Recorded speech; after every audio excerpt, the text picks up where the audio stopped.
Good evening, everyone.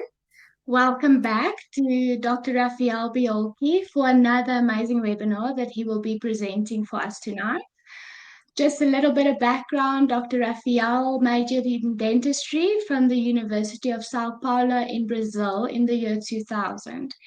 He obtained his master's degrees in biomaterials from the Institution of Energetic and Nuclear Research from the same university in Brazil. He has been in private practice since 2001, working mainly in aesthetic dentistry and oral rehabilitation. He is currently based in Portugal, where he got his second master's degree in dental medicine.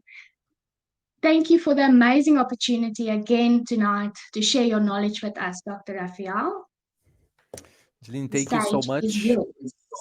Thank you. Thank you, Jeline. Thank you so much. It is for the introduction.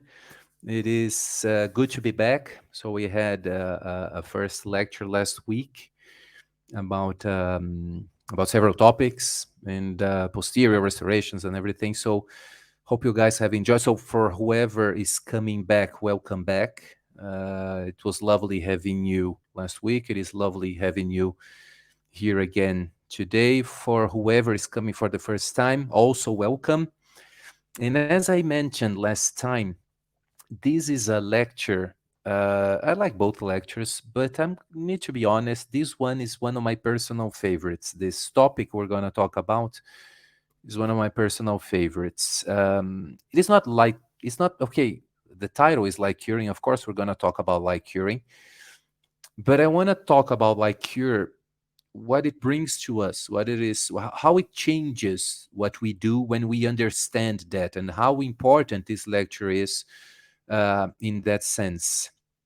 As it was mentioned, my master was it's on biomaterials. My first master was in biomaterials, but it was a strange one because I did on the it's a master's on nuclear physics, on nuclear engineering actually. So I had to learn a lot of things. It's biomaterials, so I learned about biomaterials. But besides biomaterials, on a nuclear technological level, I also had to learn a lot about energy.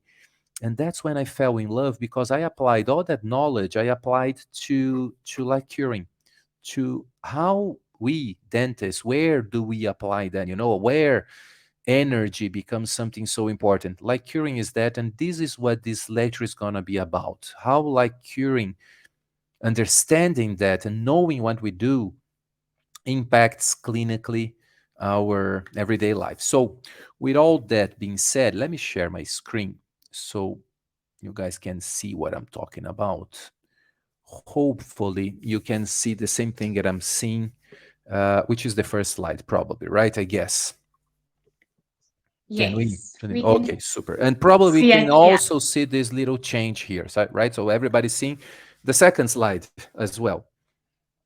Yes, doctor. Super. Thank you, Jean, for the feedback. And that's what we're gonna talk about today. It's less about like curing; it's more about how to make restorations last. I'd like to share this case here. This is a composite I made when I was newly graduated. Newly graduated. That was 2001. I graduated in 2000. So 20 years ago, 23 years ago, I did this restoration.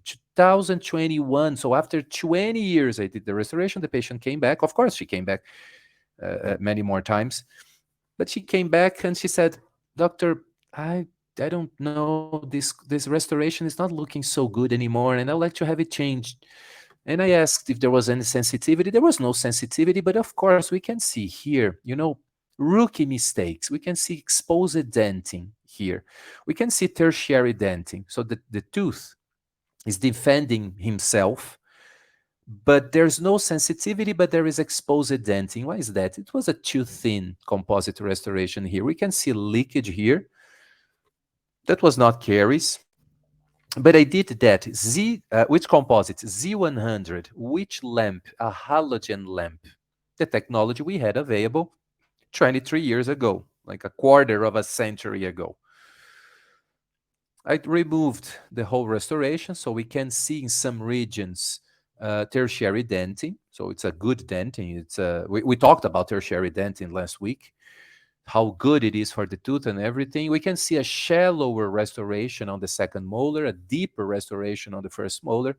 And I changed those, used a more modern composite, but more important than that, I used a much more modern um, curing light. And that's, I hope that in 20 years I'm still around. I hope that in 20 years I'm still working.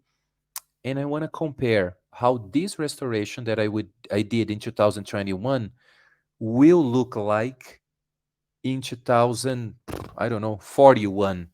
So we're 2000, 18 years to go. So let's see how it's going to look like 18 years from now. And I bet it's going to look much better because of the composite. Yeah, maybe much more because of the bonding technique that I used, and much more because of the lamp that I use. Most of what we're going to talk about today, I published either in book chapters, some of them in Portuguese, some of them in Spanish, some of them in English, some of them in those languages, and articles. Most of the articles are in English, about and specifically light curing. Light curing it's a topic that I've been writing a lot in the last few years, in the last decade.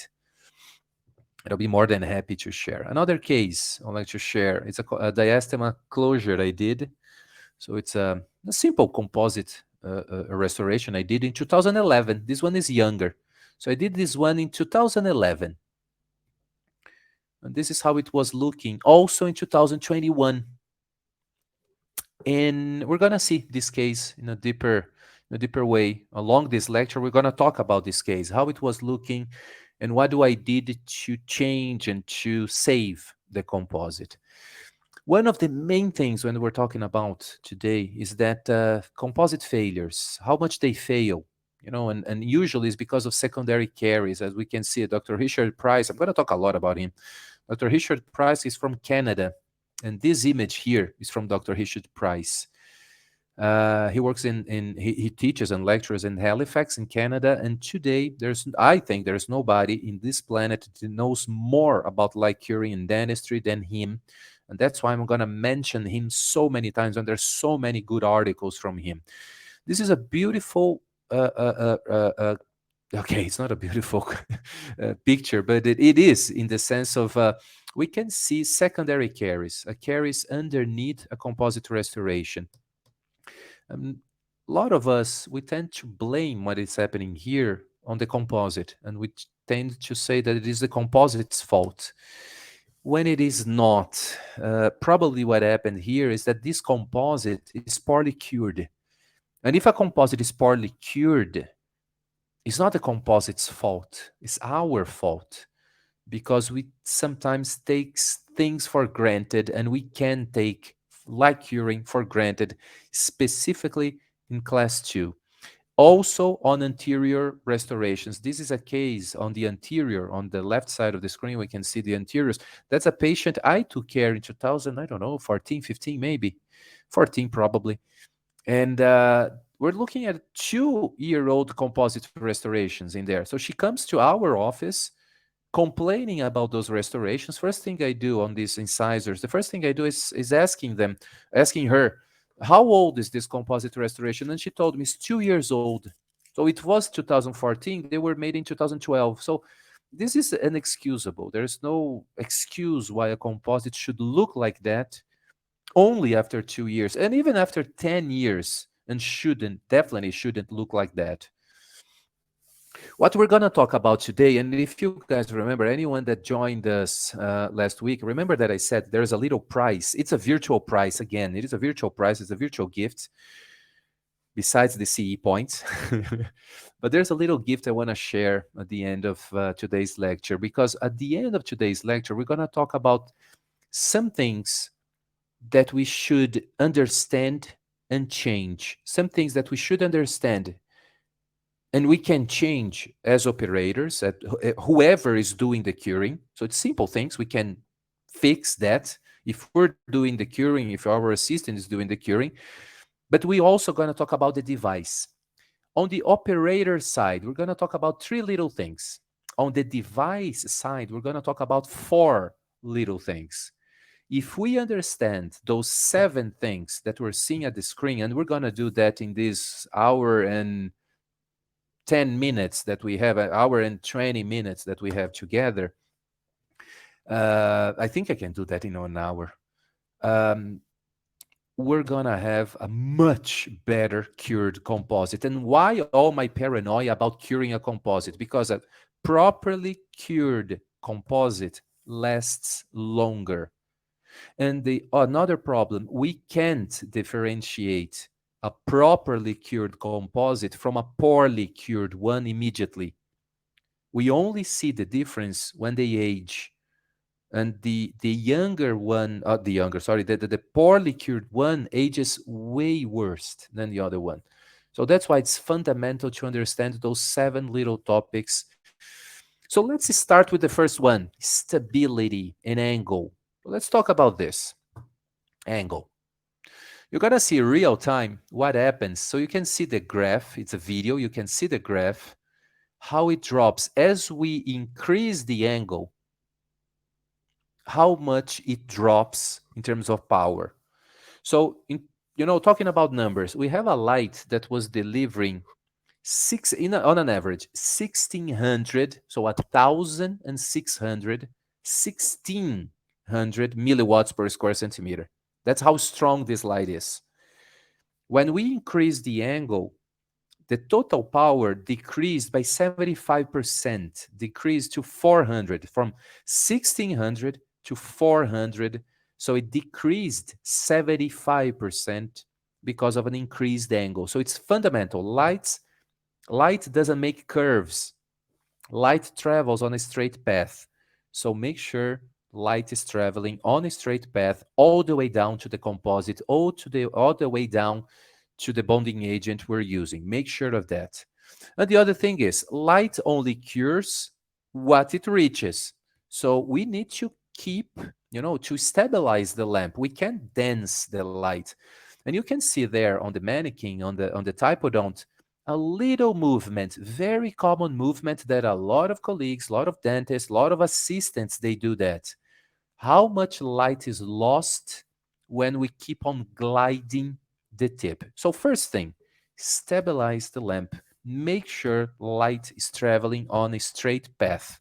A stable lamp with a correct angle of attack, of delivering light. This is fundamental. And this is something that if we change today, tomorrow we become better dentists already. Stabilizing the lamp and making sure there is and a good straight path of light going down there. Sometimes having a straight path is not that easy. Beautiful article. Again, we can see the authors. A good friend of mine, M. Giannini, is Marcelo Giannini. He's Brazilian, one of the best authors in Brazil. We can see Dr. Richard Price as well as last author in there. An article from 2018, they tested several lamps and they wanted to see which lamps are able to deliver light on a 90-degree angle on a second molar. Only two lights were able to do that because of the angle. Ivoclar's Blue Phase and the Velo from Ultradent. There's a design specifically made to deliver light exactly where it should be delivered. Another great friend, we have some articles. We just finished an article together. We just submitted to be published. Dr. Carlos Shimokawa, also from Brazil, great friend. He prepared those images from a typodont to show the problems when we don't have a light that allows us to deliver light in a proper angle on a straight path. What happens? He's not inclining the tip because he wants. It's because it is impossible to do so with this light guide. So what it is, the problem that we see here, this here, the matrix, and we talked about matrices last week, the matrix here is blocking light to properly cure the composite down there. We don't have access, we don't have visual access, we don't have tactile access to those regions because there's the neighboring teeth, the neighboring tooth is over there. We cannot blame the patient, we cannot blame the material. when there's a secondary caries in there, because it was our fault that that happened because we haven't delivered light properly as we should. Okay, so having a good angle always helps.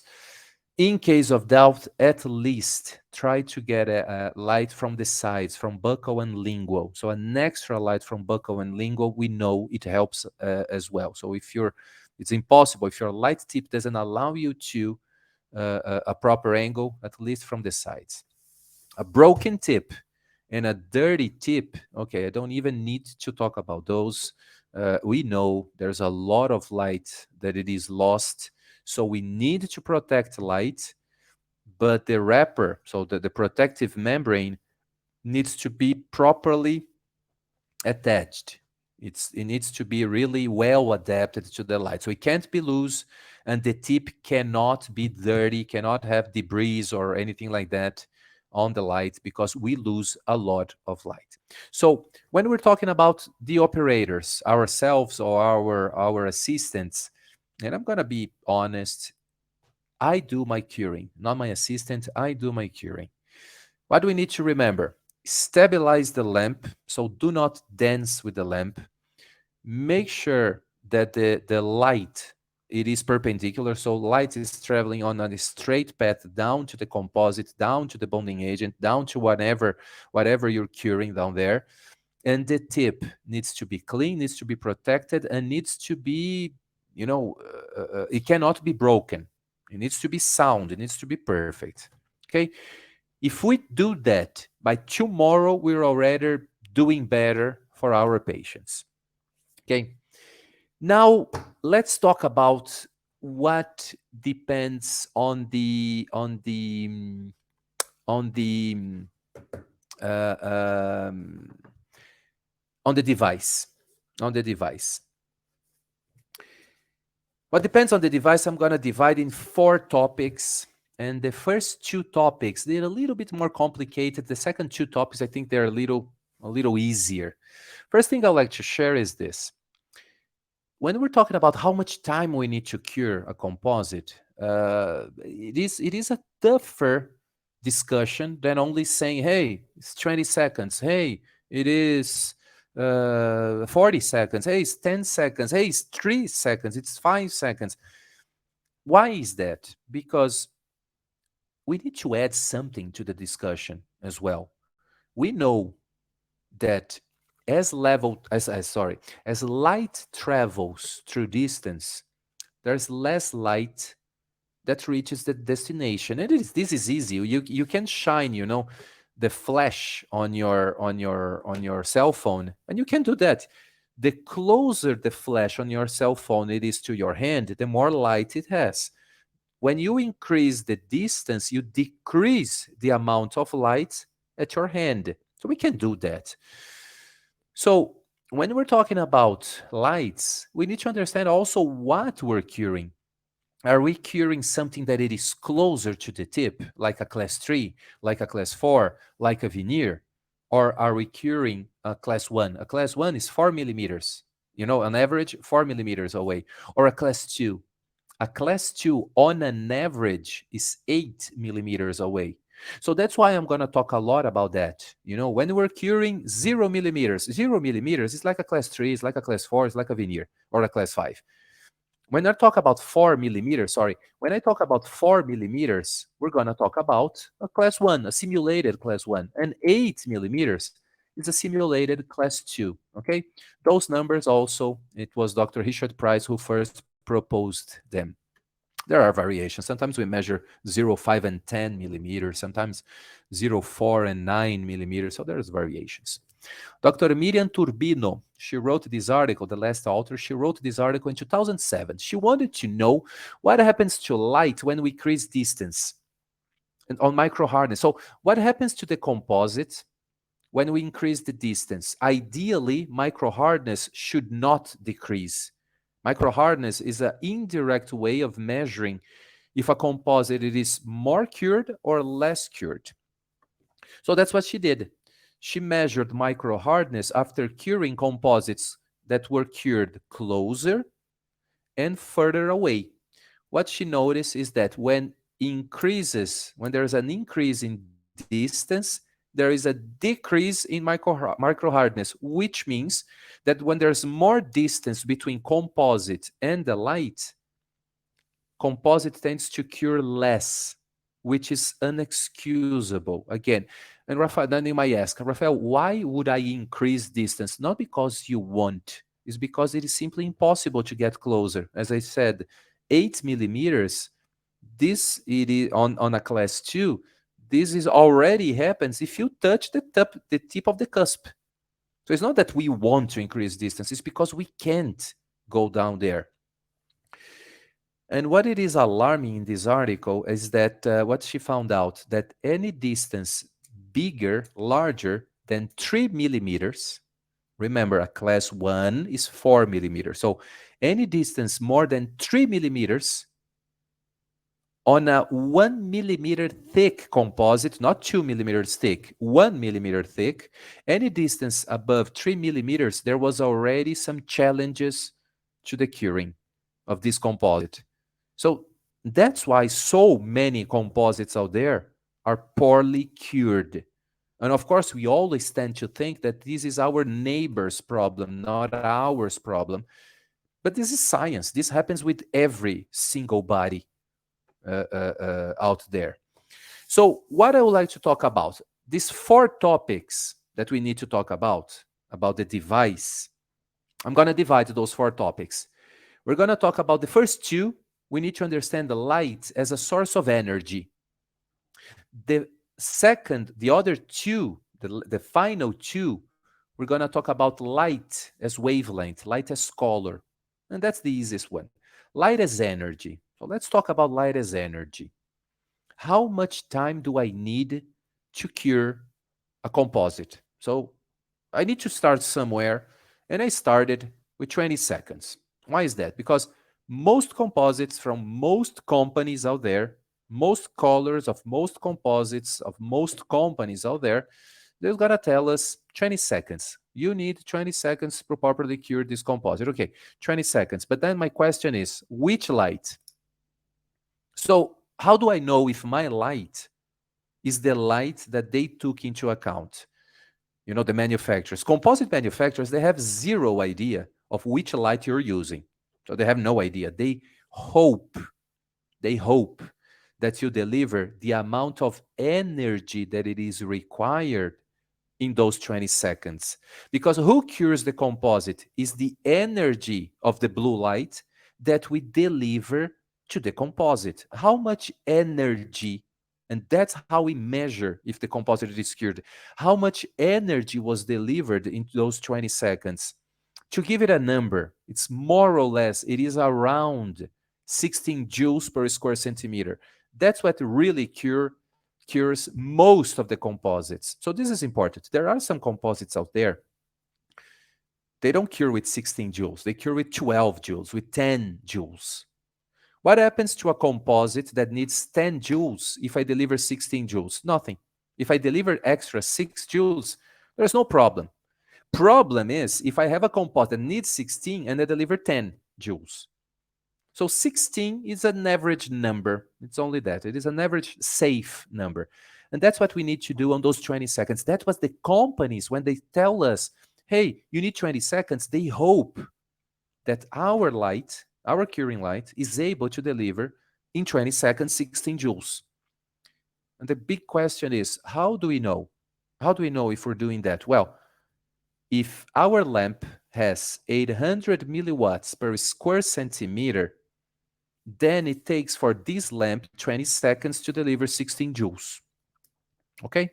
So that's an information we need to know. Out of the 4 things we're talking about, the first one is energy. How much energy is being delivered? That's the first thing we need to know. And how, so knowing irradiance, knowing how many milliwatts per square centimeter are being delivered, that's the fundamental and first step we need to understand from our lamp. We need to get this information, and usually this information is given by the lamp's manufacturer. You're gonna see, so stay tuned, that we're gonna see that some companies are playing tricks with irradiance.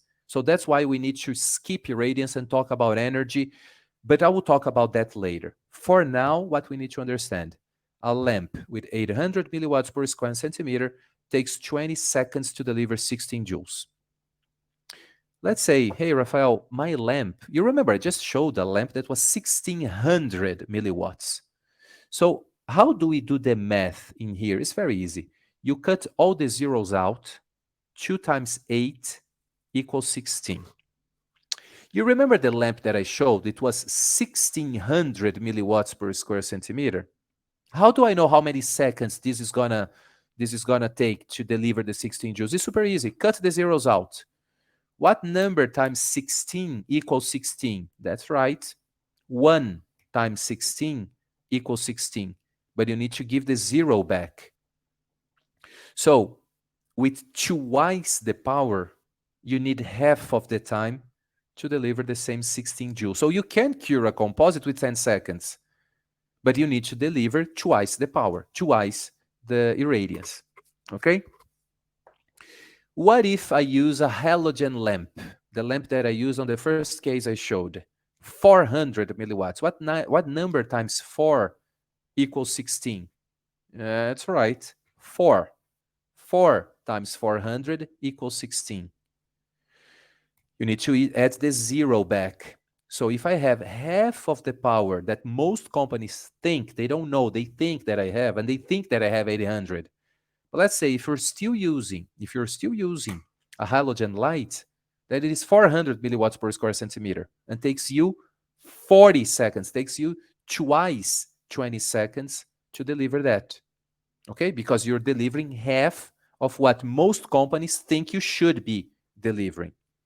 And then you take 40 seconds. And that's why people from my generation was taught 40 seconds to cure in the 90s. In the 90s, we cured for 90 seconds. In the 80s, people older than me, they cured for 1 minute and then 40 seconds and now 20 seconds and now 10 seconds. And why is that? Because lights are becoming more powerful. So we need to understand that. The 4 things we need to understand about lights, about the devices. The first one, energy. How much energy our light delivers. Okay? Super. But we just spoke about that. If my light is delivering 1600 milliwatts per square centimeter, it takes 10 seconds to cure. Yep. But there's always a problem. You remember when we increase distance, less light reaches down there. So everything that I said, it is true if we're curing a class 3, a class 4, a class 5, or a veneer. If I'm curing a class 1, it's different. If I'm curing a class 2, it's also different. Why, Rafael? Because when I increase this distance, there is less light that reaches the target. And it is a natural phenomena. So now I wanted to know, that was 2012, one of the, if not the first article I wrote about light curing. I took 3 lamps and I measured with this cosine correction probe. And I measured exactly that. At 0 millimeters, we can see on the left side, at 0 millimeters, we can see that everybody is way stronger than, if you see the black line there, the black line, it is the 800 milliwatts per square centimeter. Everything above 800 is good. Anything on the line is limit, 800. That's how much most of the manufacturers of composites, they hope you're delivering. Anything below that, it is not 20 seconds anymore. Okay? So we can see here that most lights, they were way above 1600. So they're really, in less than 10 seconds, they cure the composite. But that changes at 4 millimeters. And this drastically changes at 8 millimeters. So let's take the green line. The green line is the Velo, the first generation of Velo. Dropped from 1800 to 1000. Okay, 1000. I need 16 seconds to cure a class 2. 16 seconds. Demi dropped to something around 800. So it's 21 seconds. Radical from STI dropped to 300 milliwatts, which is less than a halogen lamp. 300 milliwatts per square centimeter needs 50 seconds to cure. And that's only to talk about the second thing we need to understand. The amount of light being produced is not necessarily the amount of light that reaches the cavity. So, what is the second thing we need to have into account? How collimated, how closed light travels through distance. The closer the beam of light, the better. The less it spreads, the better. So this is collimation. And if you remember, you're going to remember this term, this word from radiology. You remember what we want in radiology, a collimated beam of X-ray that doesn't spread too much. That's exactly what we want from a curing light. We want a beam of light that it is closed. What's the best way of doing that? And why Velo closes the beam much better than Radical, and light travels further and stronger than Radical, even Demi, if we compare. Um, After that article, I wrote another one. That one was 2012. This one was published in 2015. Pretty much the same thing, but a little bit more scientific. Only a curiosity. This is how many seconds we need to cure. Velo is the first three here on three modes. It's the blue one, the green one, and the yellow one. Those are the three different modes from Velo. Orange one was the old Elipar from 3M, the old one. Red one is Radical from SDI, same one that we tested. And the purple one is the old halogen lamp. On a I don't know, class 3, class 4, veneer, class 5, this is how many seconds we need to cure a composite to deliver 16 joules. Let's check on a class 2, on a class 1, 4 millimeters deep. How much time do we need? We can see the halogen lamp, the purple one, 46 seconds already. And let's see a class 2. Halogen lamp needs 90 seconds, 1 minute and a half. Radical needs more than a minute to properly cure. The old Elipar, not the new one, the old Elipar needs 46 seconds to properly cure. So that's a good thing. And why there's so much difference from lights with the same output? Because you remember, when I measured, and let me come back here so you can see it again. When I measured here, all of them are very similar. All of the three lamps are very similar and how much light they deliver. But who cures the composite is not light being delivered. Who's curing the composite is light that reaches the cavity. So that's the second thing we need to understand about light as energy. How much energy is being produced and how much energy is being delivered. And delivering energy is a more collimated beam. Radical uses a plastic tip, and the plastic tip is excellent to spread light everywhere. So there's light going everywhere, and we need to collimate that. Demi is using the classical light guide. Most of the lights out there, they use fiber optics, and fiber optics, they're okay, but they're being using, that's a technology being used for the last 40 years already, and they're okay, but they're not the best ones anymore. Velo in 2010, 2011, they introduced a new concept of tip. They were the first ones to use a lens. So they thought, if I have a lens on the very tip of Velo, I can collimate the beam of light into a specific place, into a specific region where the beam is going to be closed. So how light goes, it travels very well through distance without losing power on that clinical distance. That was the concept that Velo started 10 years ago. More than 10 years, actually 13 years ago. So from this portion, and to be honest, that's the difficult portion for me. Light as energy, so a particle of energy. What we need to understand? First, we need to know how much light is being produced. So What is the power of my lamp in terms of power and irradiance? And now we need to understand in a little while, we're going to talk again about power because there is a game some companies are playing with irradiance. And this is a dangerous game for us dentists. So first thing we need to understand how much light is being produced. Second thing we need to understand how much light is being delivered down there, how collimated, how close this being is. Because again, who cures the composite is not light that leaves my light, my curing light. It's how much light reaches the composite. That's the light that is curing. So I need a closed beam of light. And of course, we learned we can increase time to compensate, but we need to understand the mathematics of it. Okay, so how much time do I need to compensate? We can compensate with that. Awesome. Before I move on, I'm gonna change a little bit the protocol of what we're doing here, and I would like to check if there's any questions before we move on. And this is a perfect, because I'm saving time at the end of the lecture, but I don't want to move on to the second portion of for the last portion of the lecture, which is understanding light as wavelength, before making sure everybody's on the same page here, because this is the complicated portion. That is easier.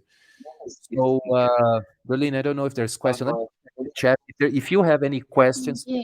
is that's the time to use the chat so we can answer those questions, and then I'm going to move on to the final portion, and being honest, the most interesting portion of the lecture as well.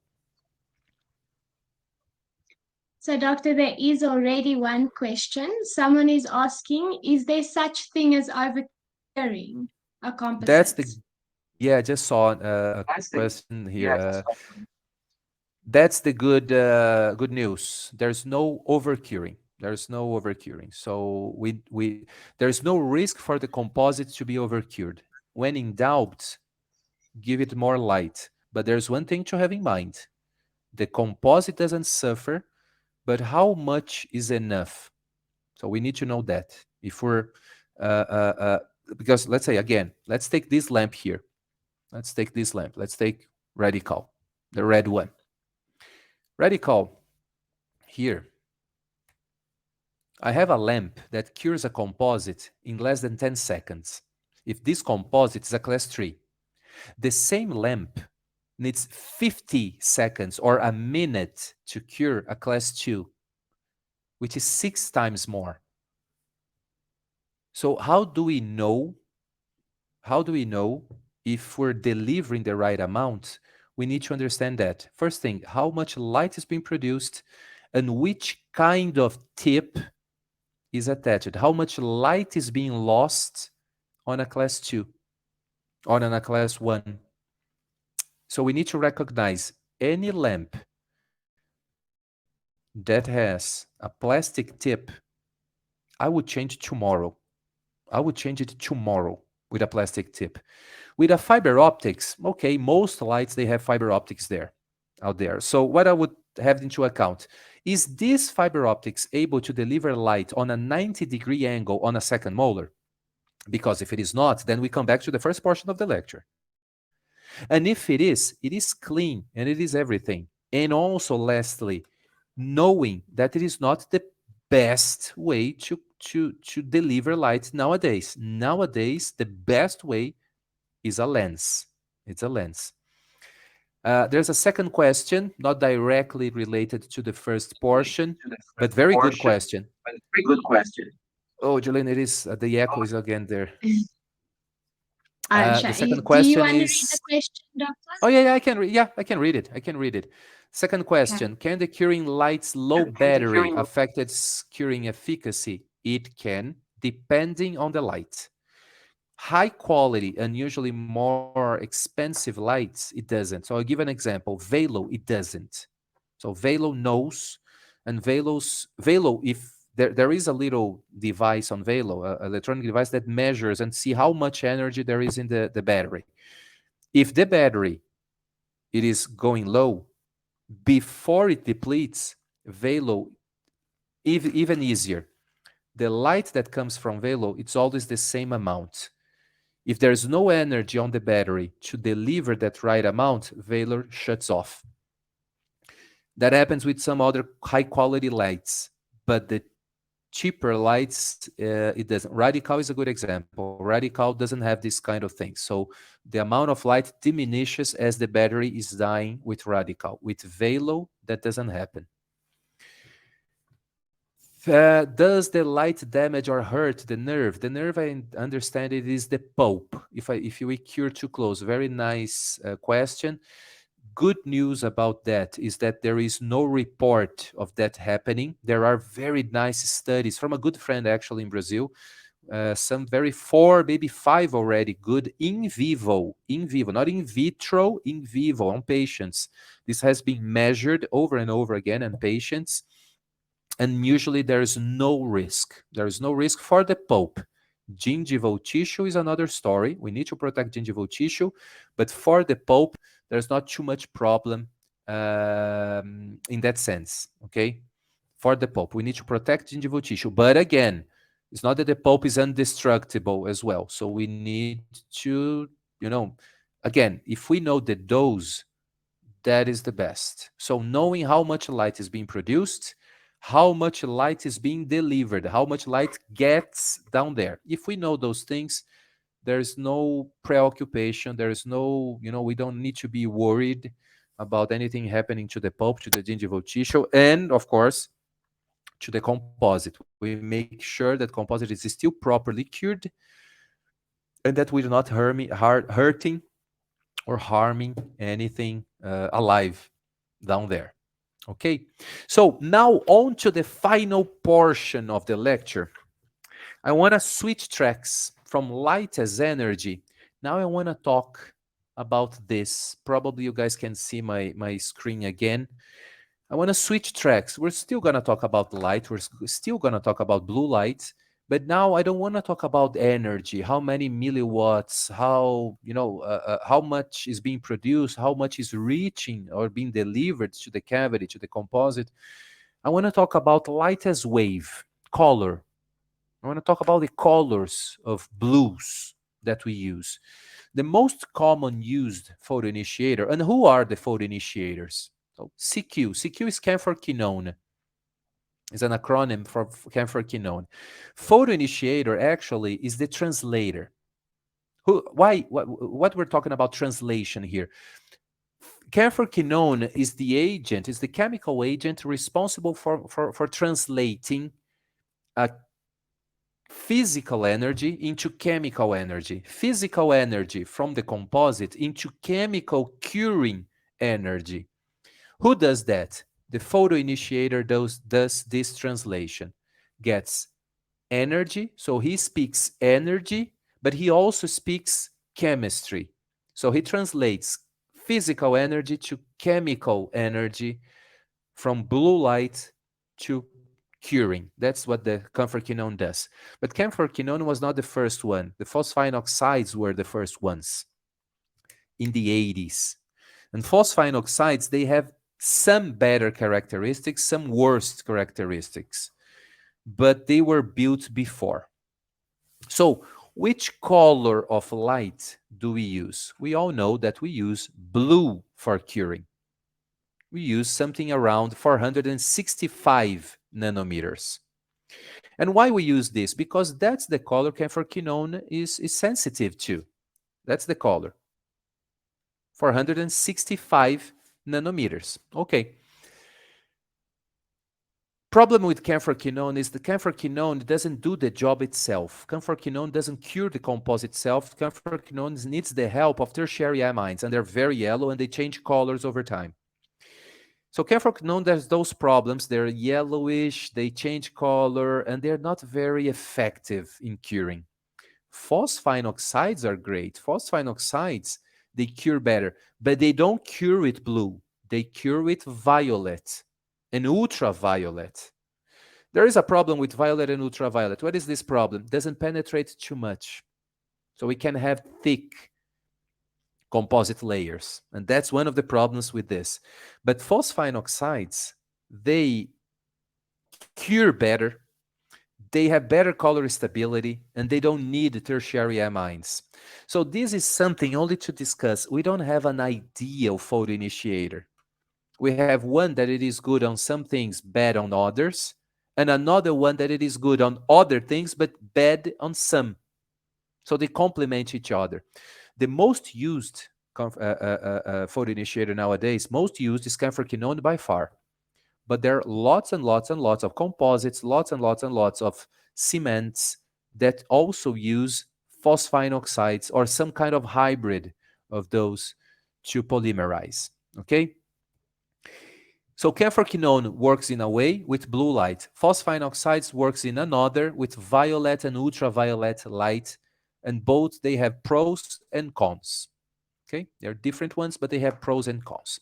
Camphorquinone, this is the curve, the spectral curve of camphorquinone, how much light is being absorbed by camphorquinone. And this is what we see there. Down there we can see 450, 460 is the next notch, 465 is the peak. Everything that it is blue at 465, camphorquinone is gonna embrace beautifully, and it will cure, but needs a lot of light to do so. Phosphine oxides, they do not absorb blue. They don't know what blue is. They need violet light to do that. And you guys remember what I talked about, the halogen lamp?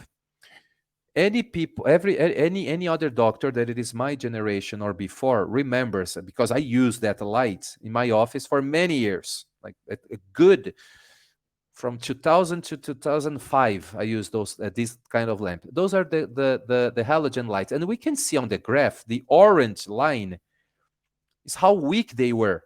They were super weak, but they delivered both a little bit of purple and a little bit of blue. So they cured both. Needed a lot of time, as I said. You remember, 40 seconds, 1 minute and a half, but they cured both photo initiators. Nobody uses that anymore, happily. That's a good thing. And I want to talk about this thing here. This thing here is a composite, and I'm shining a lot of energy, but green energy. Okay, so it's not blue, it's not purple, it's green energy. And a lot of that. I'm delivering almost 100 joules. Nothing happens if I give the wrong color. So everything that we talked about energy, everything we talked about energy only works if I'm delivering the right color, because I'm using a laser that it is 8,000 milliwatts per square centimeter and completely collimated. So there's no, I don't lose light over there. And I'm delivering not 800, 800. I need 20 seconds to deliver 16 joules. 8,000, I do the same 16 joules in 2 seconds. So in 12 seconds, I have 6 times 16 joules.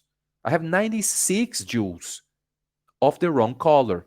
And that's why I don't cure the composite, because I need to deliver the specific color of light to cure. Okay?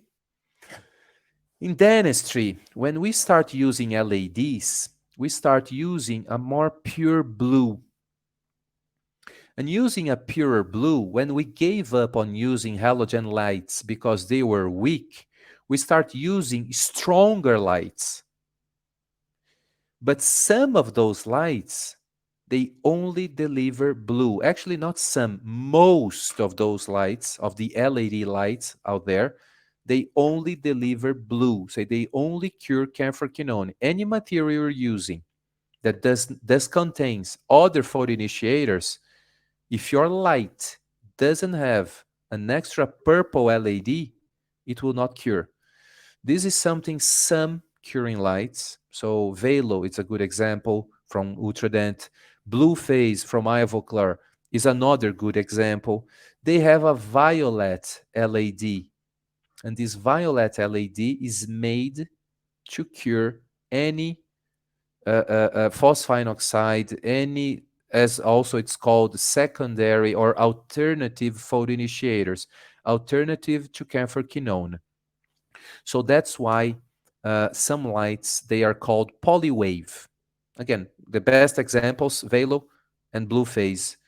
Velo from Ultradent, Blue Phase from Ivoclar. They are polywave lights, and they are able to cure whichever photo initiator is on the composite out there. Okay.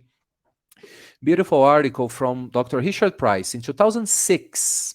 We're talking about what? 18, almost 18, for 17 years ago. He wrote an article.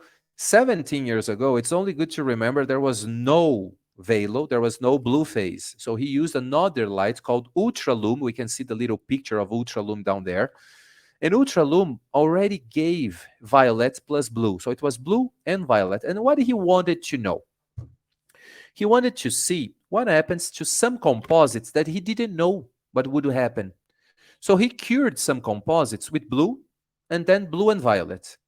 So with a monowave and a polywave to see what happened. So he chose 12 composites, 12 different brands, and he delivered always 16 joules. 16 joules of energy for every composite. But differently, some of those composites, it was 16 of blue, 16 joules of blue. Others was 16 of blue plus purple. Out of those 12 colors, 7 out of 12, so everybody that has a little asterisk in there, was harder. It was the top hardness was higher when it delivered, received purple as well. So those are composites. Everybody that has a little asterisk in there are composites that needs purple light. More than half of those composites were stronger when they got blue plus purple. They were weaker when they got only blue. So this is something important. There's a lot of materials out there that they need both colors, okay? That's one of the reasons why a purple wavelength sometimes is important. And also we know composites or materials, cements as well. There's a lot of cements with both photoinitiators. There is a synergic action when we have both at the same time. This is a newer article from William Pelling, 2019, I guess, if I'm not wrong, this one. And there's a synergic effect when we use both photoinitiators at the same time. You guys remember I talked about this case, right? 2011, I did this diastema closure. So very quickly, because I also want to talk about that very quickly, this is a dentist. So this patient is a dentist, and she asked me to close this diastema. How do I did that? I used the Ultra Pack cord in there. Ultra etch. So I etched half of the tooth. I bonded half of the tooth, only enamel, so it's easier. And then I use a combination of colors. I use A3 denting down there. A3, opaque color, A3. Okay. After that, I used A2 denting as well. So A3, A2, A3 on cervical, A2 closer to incisal and medium third as well. And if you see on incisal, on purpose, I left that little step in there. That little step in there, I use a specific color called iridescent blue. So I used the iridescent blue out there. And then I covered everything with an enamel color called Pure Frost.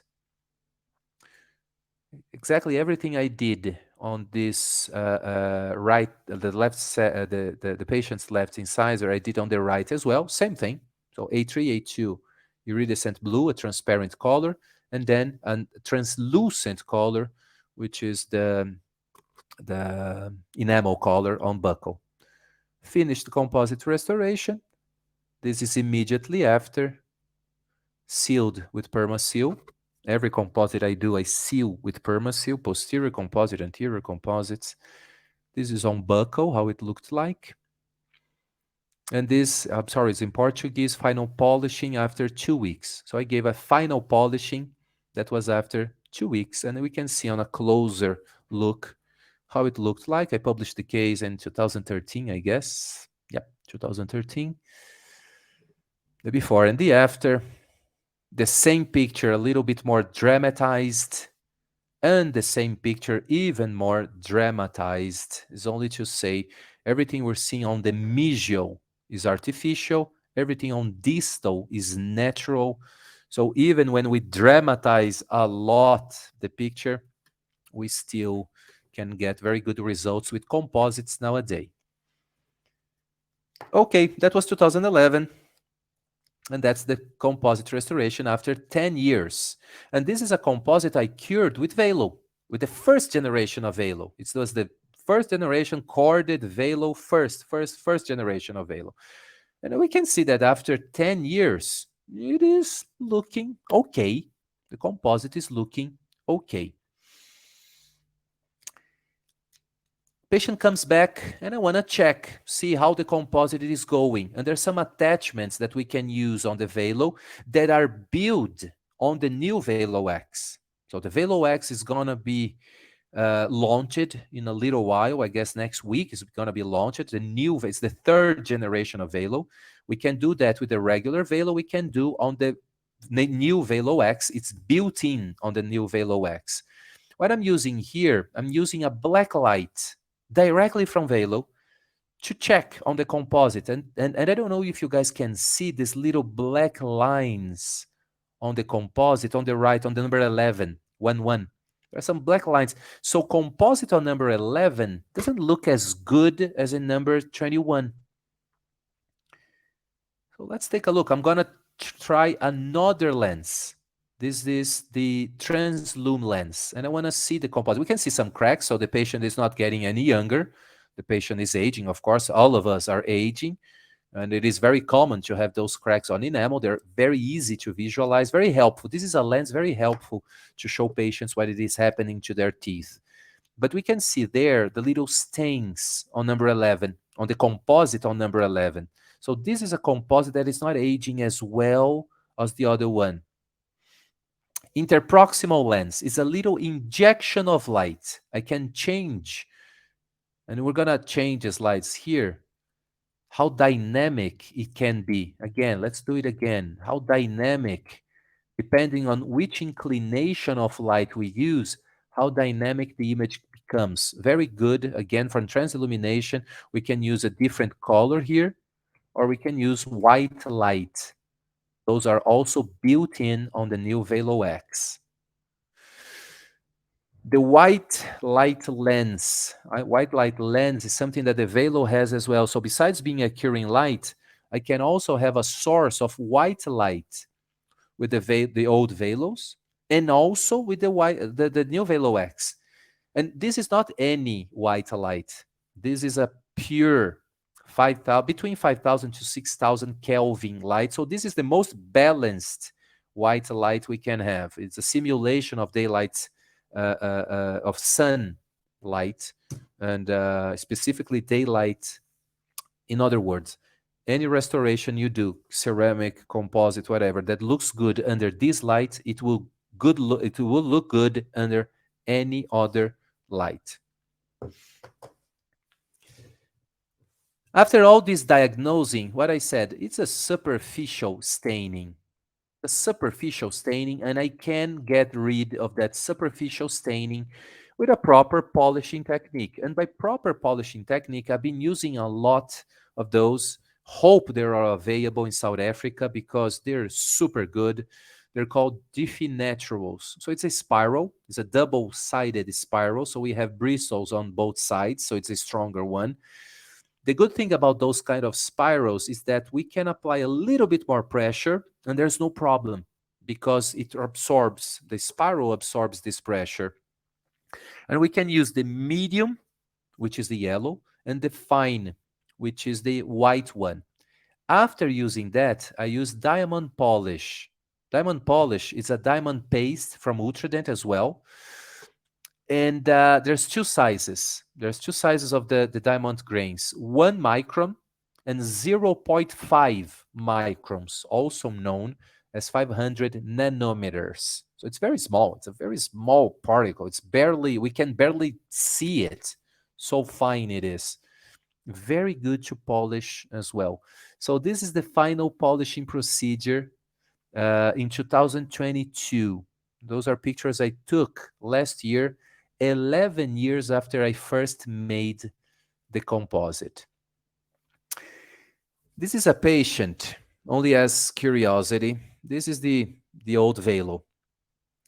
Sorry, that's the original velo. So that's the original velo. The inner circle. The inner circle is the original velo. The inner circle. The outer circle is the velo gran. This is the diameter of most lights out there. Most lights out there is this diameter, 6 to 7 millimeters diameter. What this means, another very important thing, if I want to cure a veneer, I need at least 4 shots, and we need to make sure we're giving. So respect the size of your tip. The smaller it is, the more times you need to cure. Because again, light doesn't make curves. Light travels on a straight path. So we need to make sure every inch, every millimeter of the tooth is having light. The original velo and the velo gran, there was already an increase in size. So the original velo almost could cover a tooth. Velo gran already could. So a larger footprint on velo gran. And we can see here from 9.9 millimeters in diameter to almost 12 millimeters on velo gran. Velo X expanded even further for 12 and a half. So it is even larger, Velo X. Velo X is the new light from Velo. That's the new Velo X. Velo X is thinner than Velo Gran. It's only one battery now. Larger footprint, covers a whole molar, covers a whole incisor easily. And this is something important to talk about because the Velo X, compared to other lights, 3M LEPAR has a 10 millimeter, it's kind of big. Monet, 6.5 millimeters. But the area that really cures is very small. It's a point because Monet is a laser. So it cures on a very bright spot. And we need something that it is more homogeneous than that. So this is only to talk about this. Any laser, any tiny tip, we need to cover the tooth several times. And being stronger on a smaller tip doesn't make any difference clinically speaking. We still need to cover the tooth a lot of times because it doesn't help us clinically if there is a lot of light on a tiny spot. We need a lot of light being delivered homogeneously throughout a big spot. And that's what Velo X is doing. Okay? Beautiful article published this year, again by Dr. Richard Price. We can see over there on dental materials, 2023, fresh, still fresh out of the oven. This is an article I'm working right now. So I'm measuring exactly also a little bit of that. So I'm measuring 16 units of light, and we're measuring that. And what we're finding so far is that it is important for us to talk about not only irradiance, to talk about power. Specifically, why is that? Because I can artificially create a message of a powerful light on a small area. I need a big area with a lot of light. That's what we need. Big area. So we need to talk about power as well. What it is important, it is to know how many joules in that area is being delivered. And that's what Velo X is doing, is delivering a lot of light. Has a completely new, different chipset. Instead of having 4 LEDs, now it has 12 LEDs, not 4 anymore, now 12 LEDs, also with purple. And there's a beautiful thing on Velo X. It's more of a, it's a feature. It's not fundamental, but you can switch the modes by swinging the velo. And that is something nice. I guess it's something that it helps a lot as well. My friends, last thing I want to talk about today, and then we're gonna be gone with this lecture. Being homogeneity. That's the last thing I want to talk about. Being homogeneity. What it means being homogeneity, exactly what we're talking about. I need every color of light being delivered everywhere on this tip. And then we can see Dr. Carlos Shimokawa, Dr. Miriam Turbino, Marcelo Giannini, everybody that I mentioned by name already, Dr. Richard Price. They published in 2018 this beautiful article, and they were measuring some lights. And they wanted to know what? They wanted to know if a more homogeneous light would reflect on the hardness, on the curing of the composite. And they found out that the best one was Velo. The most homogeneous light was also the light who produced a more homogeneous surface on the composite in terms of hardness. Every single plot on the composite had the same hardness. Why that happens if Velo has more LEDs? Because when you can see that when we approach the wall, you're going to see that every LED superimposes themselves. So when we go like 1 centimeter away from the wall, I don't know if you notice, let's see that again under orange protection. You're going to see that when we're 1 centimeter, 10 millimeters away from the wall, every LED superimposes. That's another thing the lens does. The same lens that collimates light is the same lens that blends all the colors on the same spot. And this is something important, blending all colors on the same spot.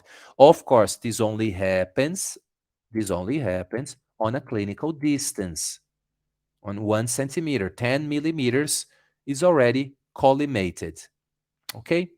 So this is what being homogeneity is, and that's why it's so important. That was the original chip from Velo, from the original Velo, also used on Velo Grand, a little different on Velo Grand, and completely different from Velo X nowadays. So about the article I'm writing, that's what I've been measuring. What happens with Velo, for instance, Velo and 15 other lamps? What happens at 0 to 9 millimeters, how collimated they are. So let's keep on switching. This is 9 millimeters away. This is 0 millimeters away. So it's very well collimated light, but also a very homogeneous light as well.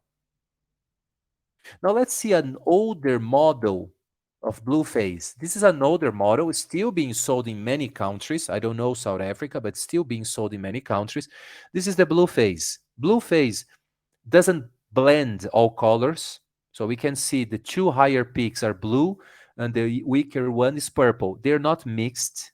So they're not mixed. They are being delivered separately. And we can also see that they're not collimated. That's what happens with the amount of light that reaches the cavity when there's 9 millimeters away. A lot of light is being lost. This is 0 millimeters. It's not mixed, so it's not homogeneous. And it is not being collimated as well because a lot of light is being lost. So let's compare again with Velo. Velo at 0 and Velo at 9. Very homogeneous, very collimated. And this is Blue Phase, the older model. So this is the older model, Blue Phase style. Blue Phase style at 0 millimeter, not blended at all, and also not collimated as well. An older model that was fixed with the G4, the Blue Phase G4. They fixed that. Okay, so only to recap, my friends, the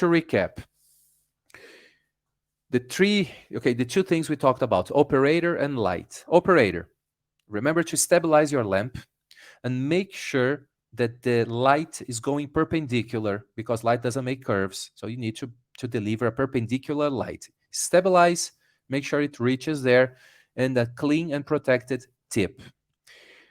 Light as energy. So we need to understand how much light is being produced. in terms of power and the radius, how much light is being produced, how much light is being delivered as well. Okay, so how much light is being produced, how much light is being lost to the side. What's the best way to collimate? Is still a lens. Any light that has a lens, it will better collimate light.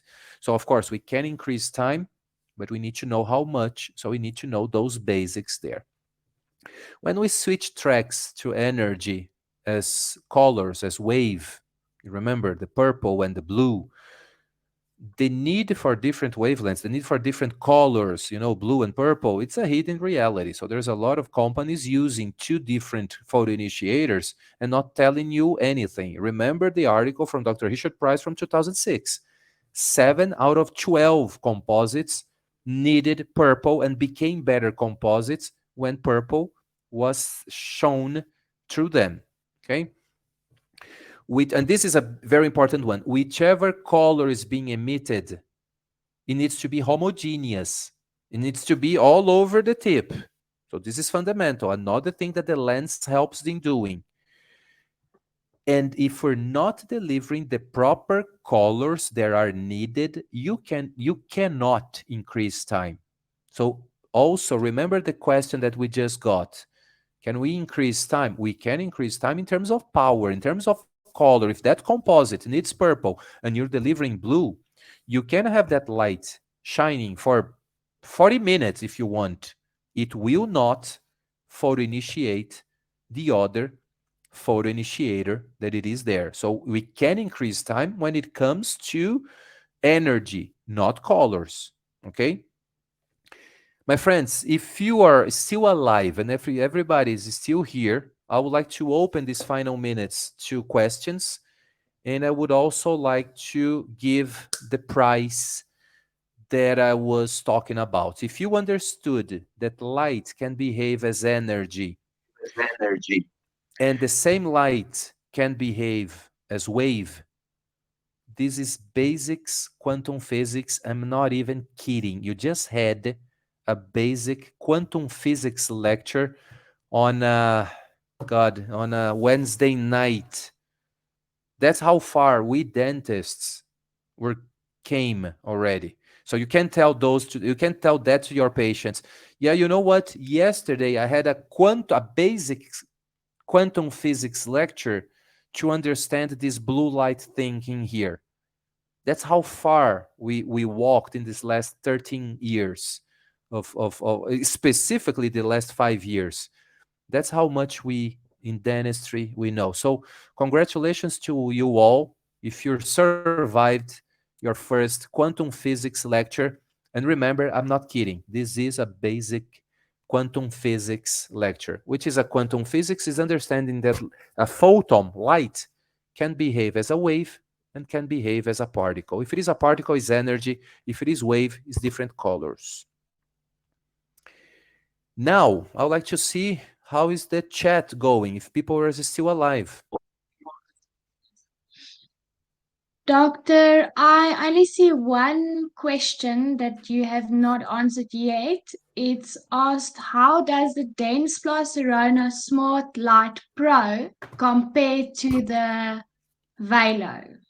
There's two things. I can compare. I used already. I tried the Sironis, the Smart Light as well. It's a good light, but it's not a Velo. In which sense? It's not as homogeneous. So the light is not. It's more focused on the center. It's not as homogeneous. Specifically, depending on which model. Um, Another thing, it is a smaller footprint, and then if I'm not wrong, it is also oval, so not very helpful in many situations. And the light guide is not as collimated, so it's not as collimated. It is not as homogeneous, and it is, if I'm not wrong, the Smart Light Pro. I would like to check on that. The Smart Light Pro, it is not polywave as well. It's only blue light. But I can check on that. So it's not the worst light. Of Okay, course, it's not the then worst there, light. It's a fair light, but it's not the best. It's not. I would not place amongst the best ones out there. Do not place amongst the best. okay. Also, Thank everybody's you, alive. doctor. At least one Then person is there's alive, just, and Natasha is also alive. yeah, So Quena is alive. one Thank person you, is Quena, alive. and Yes, she's Natasha is also also alive. typing.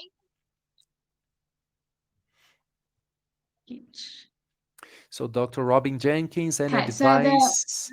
Robin is, Yeah, any advice for yes. curing crowns, inlays, and curing through different materials? There's some good and bad news. So, good news first. Inlays, onlays, crowns. Usually, we're gonna use a cement. If we're not using heated composite, if we're using, because this is a trend in some countries to use heated composite. If it is heated composite, then it is only bad news. If it is cements they tend to cure easier because they have a lot of auto-initiators and they don't need too much energy.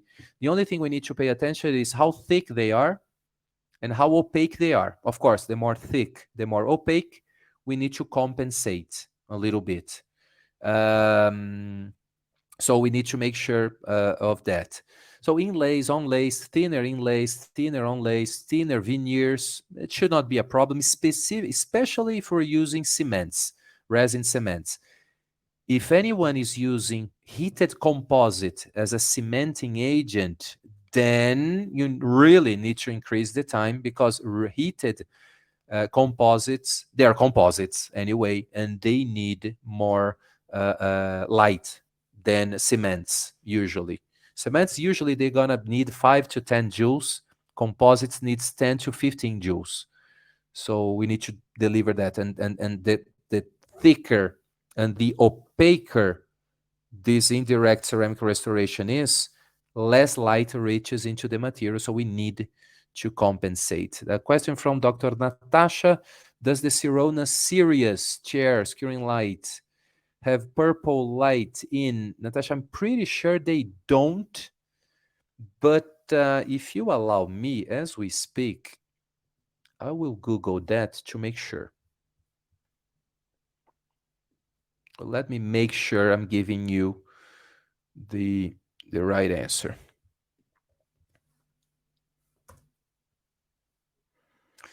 Curing the Sirona Sirius. Sirius is the, I guess the Sirona Sirius is the chair, right? And there is a built-in light. Let me try to find this light.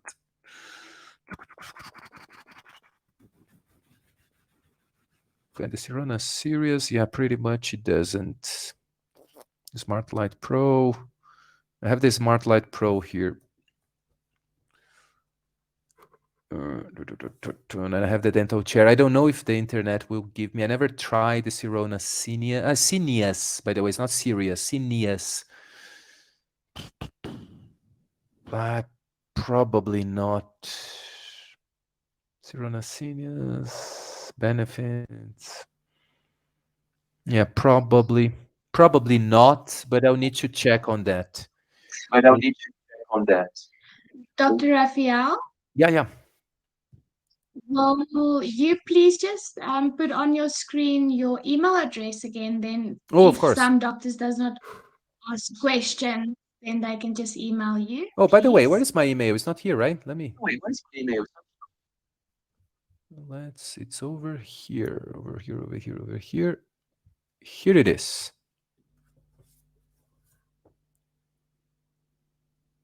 Thank you. Yeah, I'm gonna. I'll be on you the answer for the Sirona Seniors, the lights. Usually, the lights that are built in into the dental chair, usually they are mono wave. Usually, they're only blue. Usually, but to give a proper answer, I will have to go through the specifics of the light on the chair. So I need to Google a little bit more because I never tried that specific light. The smart light is easier to find. I can go to the website but I'm pretty sure the smart light they had a talk that they would have, but I'm not sure if they did. I can also, do what? Let me do the following. I'll share my email here in the chat. So a simple answer to Dr. Natasha, probably the Sinus chair It is only blue. I don't think it is the purple. Probably shouldn't be. Usually, it's not on the built-in lights. And but to be sure, I need to get the specifics. It's easy if you want to know. We need to know the wavelength. So it's not the power. It's not milliwatts per square centimeter. To know the colors is wavelength. Is if it is between 400 and 500 or 400, and usually it's 400 and 480 is a broader wavelength. It's a beautiful number. If it is 450 to 480 is because purple is not in the equation, so it's a shorter, so it's only blue. 450, 480 is only for camphor-quinone, is mono wave. 405, 385, 400 is a broader wavelength. Super. Dr. John is typing something. Dr. Clement, thank you so much. Happy to know that you're still alive. Hope you enjoyed your quantum physics medal class, of surviving your quantum physics class. Everybody here, actually. But this is something I talk to my patients, it's something I talk. This is how far we went dentistry to understand curing light. That's how far we had to go. Dr. Hugo, thank you so much. And I guess Dr. Gert is typing something, so we should wait. I don't know, Julian, about the timing. So I think we already went overboard.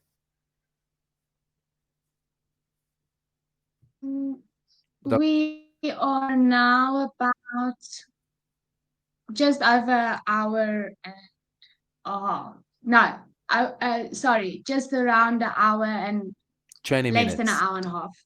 Okay. So Yes. we still Sorry. have good 9 minutes for what I understood. I don't want to rob anybody's time. Dr. John, thank you so much. I agree with you. If we know the lights, I know a lot of people that, oh, I'm changing composites because they're not lasting long and I don't trust this composite. That is also true. We need a good composite, but before we need a good light. Before, is that the first thing we need to have? It is a good light that we trust and that we know it is working. Dr. Stefina, thank you so much as well. Dr. Ingrid, Dr. Vanessa, Dr. Mohammed, thank you. The woodpecker specifically. So Dr. Mohammed is mentioned. Dr. Mohammed is mentioned the curing light from woodpecker. Woodpecker has several bottles.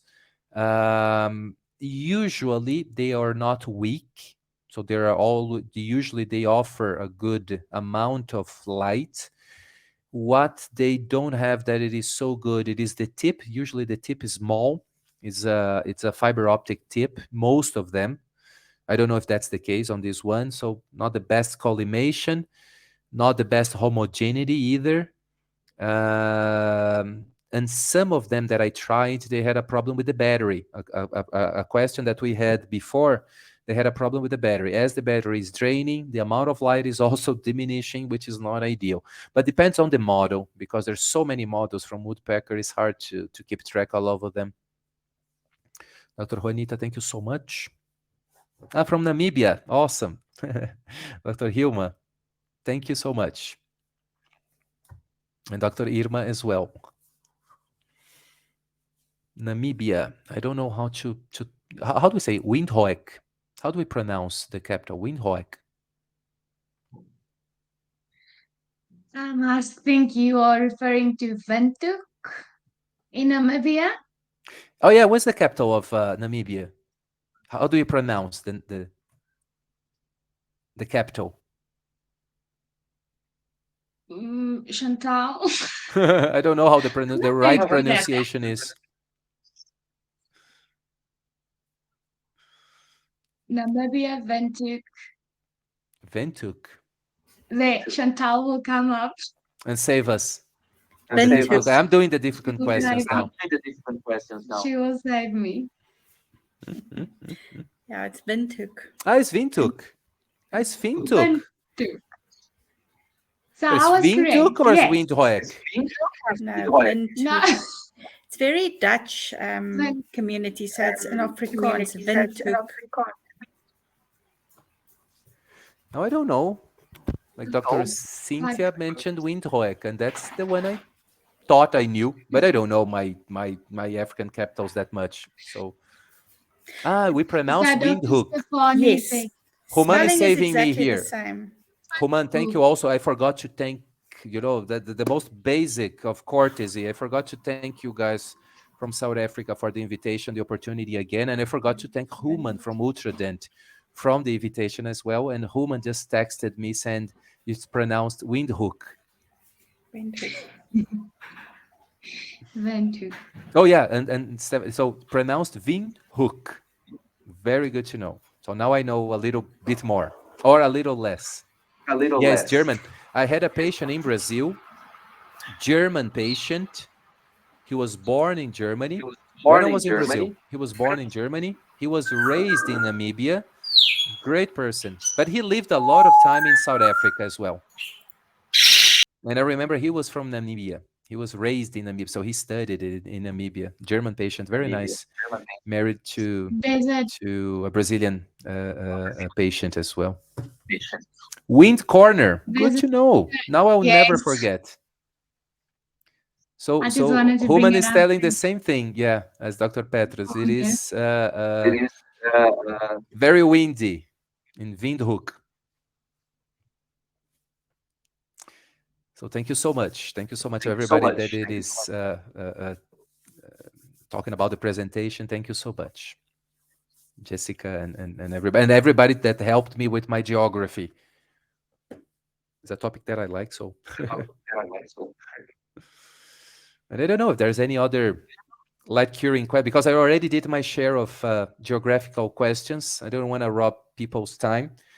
So if there's any other question on light curing, please let me know.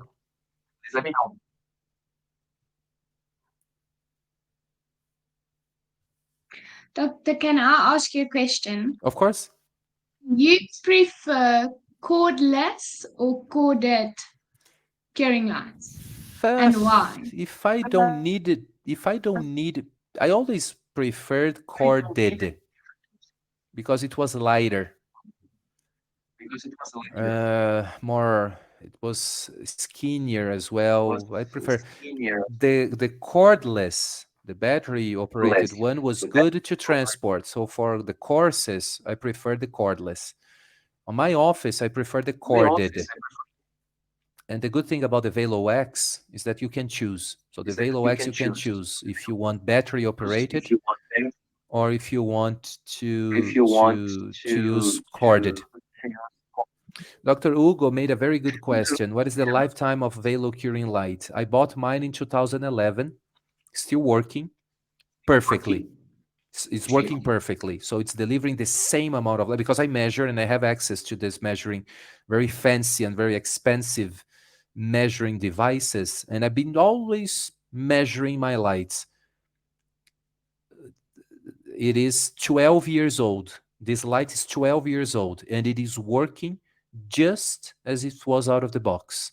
So anything has aged in that first generation. The only thing that aged, of course, the tip is smaller.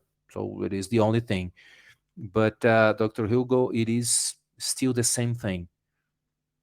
So you know what I say sometimes, if you get a Velo, it's going to be the last light you're going to buy because it lasts forever.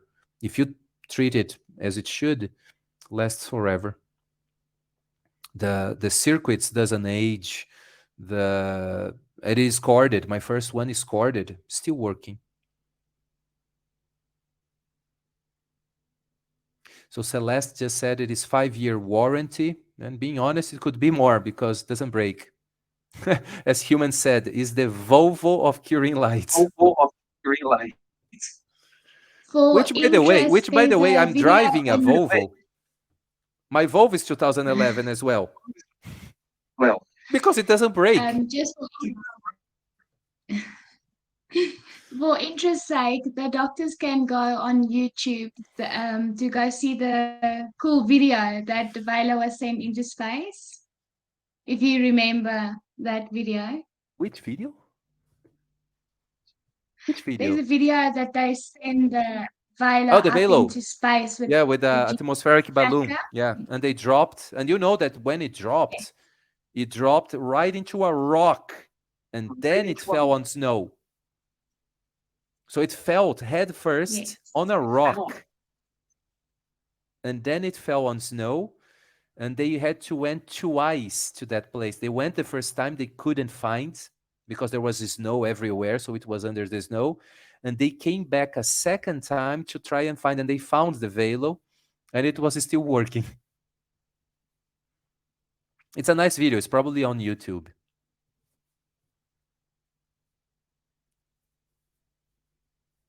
It is. I'm trying to quickly find if I can get the video and It's a share the fun link video. for them.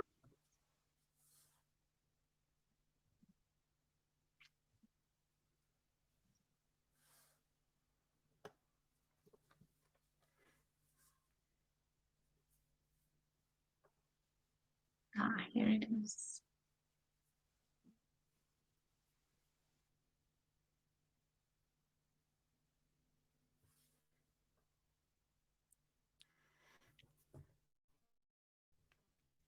Okay, Dr. Clement is typing something.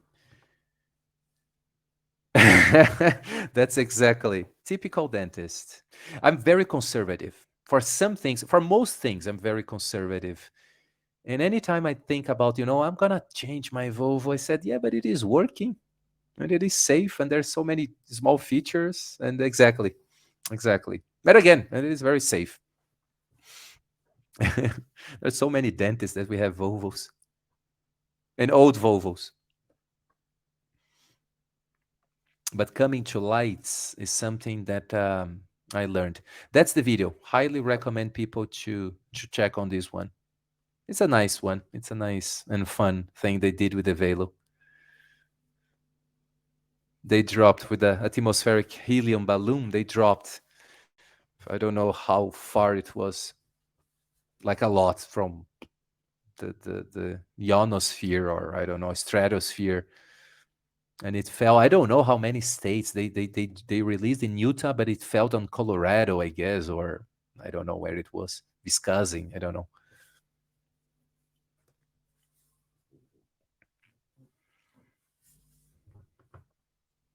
Okay, so I guess if there's no more questions, I think we're Done. super. Again, I would like to thank you guys from South Africa for the invitation, the opportunity. I would like to thank also Ultradent Human, sorry, for the opportunity and the trust of being able to do that. And hopefully next time I can do that in person, either Namibia or South Africa, because those are two countries I've never been, and I need to fix that quickly. Thank you from our side again, Doctor, for this amazing presentation, sharing your knowledge. And I think everyone gained a lot from this webinar, and we appreciate your time out of your busy schedule. Thank you so I much. wish everyone a It's always lovely a pleasure. night and have a good evening. Thank you.